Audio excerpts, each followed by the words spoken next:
Chapter 34. After Jing Tan finished shooting the cat food commercial, he didn't care about the effect of the commercial. His attention was focused on something else. Jiao Ma was about to be discharged from the hospital. Although she hadn't fully recovered, there was no need for her to stay in the hospital. With the employee benefits and some compensation, staying in the hospital was almost free. Jiao Ma didn't want to occupy the hospital bed all the time. She didn't feel comfortable staying in the hospital. Besides, Jiao Ma didn't feel good about letting the two kids eat cafeteria food all the time. It wasn't that the cafeteria food was bad. Psychologically speaking, the food at home always made people feel better. Therefore, on a fine Saturday morning, the Jiao family went to the hospital to pick up Jiao Ma. Jiao Yuan carried her backpack and Jing Tan hid inside it. If an unfamiliar doctor or other unfamiliar person came over, Jing Tan would hide his head inside the backpack. If there was no one around, he would stick his head out and watch them busy packing. The mood of being discharged from the hospital was always cheerful. Everyone's face was full of smiles.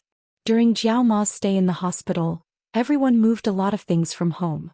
Usually there wasn't a lot of things, but when they packed, there wasn't enough to fit in a big cardboard box. There were bowls and cups for the two kids, Jing Tan's cat bowl and some small blankets.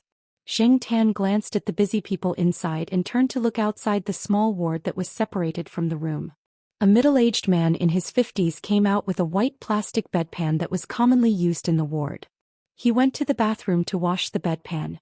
When he came out of the bathroom, he saw the Jiao Pa carrying the suitcase out of the room. The middle-aged man smiled and greeted him. "Jiao Pa, you're here to pick up Xiao Gu?" Although she hasn't fully recovered, she said she doesn't want to stay here anymore. She's not feeling well and wants to go home to rest. The Jiao Pa sounded relaxed today. The Jiao Pa and the uncle were chatting. They were a little tired from packing, so the Jiao Pa took the opportunity to take a break. From their conversation, Jing Tan learned that the uncle's wife was also hospitalized in the school bus accident, just like Mama Jiao. However, the aunt's luck was not as good as Mama Jiao's. In addition to external injuries, she also had multiple fractures. In addition to her high blood pressure and heart disease, she was in critical condition many times at the time. It was only a few days ago that she was transferred from the intensive care unit to the general ward. Ever since she was admitted to the hospital, she couldn't get out of bed at all. She had to settle her daily needs on the bed. Her husband had always been the one taking care of her. Jiao Ma couldn't get out of bed for the first few days when she was hospitalized, so it was Jiao Pa who took care of her. During that time, Jing Tan heard Jiao Pa telling Jiao Ma, "Don't worry, I'm here." Sometimes Jing Tan envied them. Whether it was Jiao Pa, Jiao Ma, or the uncle and aunt who came from the intensive care unit. Perhaps they could be called family. "Hey, let's go home." Jiao Ma pulled out a towel bag and Jiao Pa hurried over to catch it. Xian, who had just finished her experiment, also rushed over to help. This time the Jiao Pa didn't tell Auntie Ling and the others that he was being discharged. He only casually mentioned it to Xian when he was arranging work. He didn't expect Xian to come over. Jiao Pa borrowed an SUV from one of his colleagues in the hospital. He moved the things downstairs and loaded them into the car. Then he drove the people back to the villa that belonged to the owner. While moving the things, Jiao Pa and Jing Tan both thought at the same time, "It's time to buy a car." However, Jiao Pa was a little short of money now. All the money he could use, including the money earned by his cat, was invested in the company. He didn't have any extra money to buy a car. Jiao Pa drove the car and thought, "Let's wait a little longer. I have to buy a car before the end of next year. Then I'll drive my family and black charcoal back to my hometown for the new year." This year's new year was a little early. Because of Jiao Ma's illness, Jiao Pa decided to stay in Chuhua City for the new year this year. He wanted to let Jiao Ma have a good rest. He had contacted the old people in his hometown in advance and planned to bring the old people from both sides over. However, the Jiao family's grandfather rejected the Jiao Pa's suggestion. The Jiao family's grandfather said over the phone, "Your hometown is not that big. It's more comfortable to live in our town." In order to recuperate and recover fully, Jiao Ma didn't go to school. She had just been discharged from the hospital, so she couldn't be too tired. She took paid leave. Like Jiao Ma, many teachers who were injured in the accident received the same treatment. Therefore, Jiao Ma didn't feel embarrassed. She rested at home and took care of the two children and the cat to make up for the negligence during her stay in the hospital. With Jiao Ma at home, Jing Tan felt that his life was much more comfortable. In the morning he woke up with the two children washed up with Gu Yuzi and went to the bathroom with Jiao Yuan. After washing up, breakfast was already prepared. In the morning there was one more person who wanted to go to school with Jiao Yuan. It was Litmus, who had just moved to the compound. After the burglary, the relatives of the vice principal moved out of the compound. The house was empty and it was just right for Professor Shi and his family. The house was well decorated, so it saved Professor Shi and his family a lot of effort. Although there was someone to keep them company, the two children were still used to asking Jing Tan to go with them. After sending the group of children to the school gate, Jing Tan began to run again. He ran to the woods to practice climbing trees. During this time, Jing Tan rarely saw Xiaozhuo when he went to the artificial lake. He heard that because the weather was too cold, Xiaozhuo stayed at home to rest. Lord Xing helped to apply for a room in the family building. On the day of the advertisement, Xiaozhuo came to the door and brought a magazine. It was the magazine that his friend founded. Many of Jing Tan's pet advertisements were published in this magazine. He heard that the magazine was selling well. Xiaozhuo didn't rush to leave after he came. Instead, he called Jiao Ma to sit on the sofa and turn the magazine to the page of Jing Tan's advertisement. Like the previous few issues, it was a photo story. It was composed of several clips from the video advertisement where Jing Tan and the 5 kittens shot. Many readers who bought this advertisement would first read the advertisement story on the first page after they bought it. The response to this issue was particularly good. In addition, what was different from the past was that on the page next to the story, there was a clear big picture on it. A big black cat raised its paw to meet the paw of a kitten lying on its back and waving its paw. In the lower right corner of this big picture was the advertising slogan that Ming Ming Pet Center often used. Ming Ming loves you so much, can you take me home? After reading it, Jiao Ma directly cut out the 2 pages and put them in a photo album. She also asked Xiaozhuo to develop a photo for her to keep. In fact, Jing Tan didn't have a good opinion of the photo that everyone praised. He felt that the photo made his majestic and domineering image a little sentimental and distorted his temperament. No matter what Jing Tan thought of this kitten advertisement, the sales volume determined everything. Xiaozhuo's store also had more orders for kitten food. In fact, many people who contacted Xiaozhuo mainly wanted to learn from him. How to take such a picture? Were there any traces of Photoshop? How to make the cat do such actions? Xiaozhuo had been playing Tai Chi with people all the time. Anyway, there was no truth. Following Xiaozhuo to the pet center studio where the advertisement was shot, Jing Tan immediately found something strange. Li Yan was here and there were some strange and familiar smells around her. Jing Tan walked over to Li Yan and looked at her. Li Yan was staring at her computer. There were some pictures on the computer. Many of the pictures were very bad, but some of them could be seen vaguely. The pictures were of 2 cats. One of them was the big cat, the domineering Li Yuanba. The kitten was not big and it was just born. It was mainly white with some yellow spots on its body.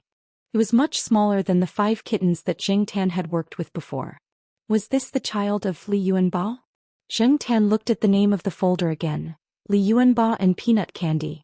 Looking at the kitten in the blurry picture again, the pattern was indeed quite similar to the peanut candy. Knowing that the tortoiseshell cat had a baby, Jing Tan was not very interested. He just wanted to finish shooting the advertisement and go home early. However, 2 of the employees who participated in the shooting today had something to do, and it would probably take another 1 or 2 hours before they could start work. While waiting, Jing Tan jumped onto the highest cat tree and rested with her eyes closed, just like she always did. Not far from Jing Tan, Li Yan was holding the computer and discussing something with Xiaozhuo. Listening to their conversation, Jing Tan learned that Li Yan and the tortoiseshell cat were living in the pet center during this time. There were some staff lounges and living rooms in the pet center. Because of her cat's pregnancy, Li Yan was always worried that something unexpected would happen. She had no experience in taking care of a pregnant woman, let alone a pregnant cat. After thinking about it, she directly moved to the pet center and paid the rent for 2 months. With Xiaozhuo here to help take care of her, Li Yan was relieved. As for herself, she did not have high requirements for where she lived, as long as she had a computer and the place she lived in had internet access. A few days after moving in, Li Yuanba gave birth to a kitten. It was rare that she only gave birth to 1 kitten, and this kitten was bigger than an ordinary newborn kitten. Li Yan wanted to take more photos or videos as a souvenir, but Li Yuanba looked like a King Kong when it saw the camera. and its fierce face became even more ferocious, which made Li Yan very distressed. Xiaogu could not help. He could not even get close to the cat. As long as a stranger approached, the cat would be in a state of war and it would be asking for trouble. When Yanzi took photos of her cat, she did not turn on the flash and all the photos were taken secretly. The tortoiseshell cat had very sharp senses, so most of the time the swallow would fail to take a peek. Often it would only capture a tail or an afterimage. The pictures that she had shown to Xiaogu in the past had taken her a long time. Later, Li Yan installed a camera and peeped at the laptop every day. Now, after looking at the photos, Li Yan turned on the camera and began to peep again. I heard a few days ago that tortoiseshell cats are very docile and quiet, and they are better than ordinary cats. They are also very good at taking care of their offspring. Is this true? I think my Li Yuanba is very suitable for this saying, Li Yan said proudly. Xiaogu thought for a while. I heard my grandma say that tortoiseshell cats are either docile and quiet or they are bandits. I think your cat is more inclined to the latter. Gu Xiaoming. Li Yan picked up a cat stick next to her and hit it. After playing for a while, Li Yan started to worry about her cat's daily life, such as food, insulation and all other things. Are you crazy? Xiaogu rubbed the arm that was hit and said, many cats don't let their owners see their cubs. Your cat is considered good. In fact, you don't have to care too much about cats. You just have to make sure that their nutrition keeps up. Cats are not like dogs. Most of the cats in nature are solitary animals. You may often see some dirty stray cats squatting on the walls or on objects like stone blocks, squinting their eyes and leisurely basking in the sun. But compared to stray cats, stray dogs are much more miserable. Canines in nature tend to live in groups, so you often see stray dogs with their tails between their legs, looking frightened and uneasy. Stray dogs die easily, but many stray cats can survive alone for a long time. Cats can hunt independently and look around their territory with the eyes of a king. As for dogs, many like to follow their owners. Some even need someone to accompany them when they want to pee or poop. After listening to Xiaogu, Zheng Tan looked at the golden retriever lying not far away. It was a golden retriever. Perhaps some people would think that since the American short-haired tomcat in the store was called Prince, then this one should be called Princess, right? Unfortunately, this golden retriever was not called Princess, but Lord. It was said that it had also won an award at a pet show. The certificate was posted in a conspicuous place in the store by Xiaogu as publicity. Because of its appearance, many of the canine pet food in Xiaogu's store had icons of this golden retriever. The golden retriever's body was very eye-catching. It was lively, smart, and kind to its family. Gradually, it was recognized by more and more people. At this moment, because Xiaogu mentioned stray dogs, Li Yan also looked at the golden retriever. Xiaogu followed Li Yan's gaze and saw his lord, looking at them with a grin and wagging its tail. What are you looking at? I'm talking about you. Xiaogu shouted at the golden retriever. He didn't know if the golden retriever's lord understood. Because of Xiaogu's words, it stopped wagging its tail for a moment, then continued to grin and wag its tail. You're a foodie, Xiaogu said helplessly. Withdrawing his gaze from the golden retriever, Jing Tan lay down and thought. Xiaogu's words just now made Jing Tan think of some questions. He didn't know how to define himself. Did he belong to the solitary type? Or was he a social type? Humans were social animals. He now had the mentality of an adult man, but the blood of a cat flowed in his body. If one day he was wandering outside, what kind of situation would it be? Would he still be able to squint his eyes and enjoy the sunshine leisurely? Or would he anxiously survive in this cramped social environment with his tail between his legs? Jing Tan really didn't know. When the two employees came back, Jing Tan collected his thoughts and began to work. The advertisement this time wasn't difficult. It wasn't about kitten food, so it didn't take long. After shooting, Xiaogu sent Jing Tan back to the eastern courtyard. After eating and drinking to his heart's content, Jing Tan lay on the sofa at home and accompanied the Jiao Ma to watch that kind of slow TV series for a while. After a nap, he went out to play.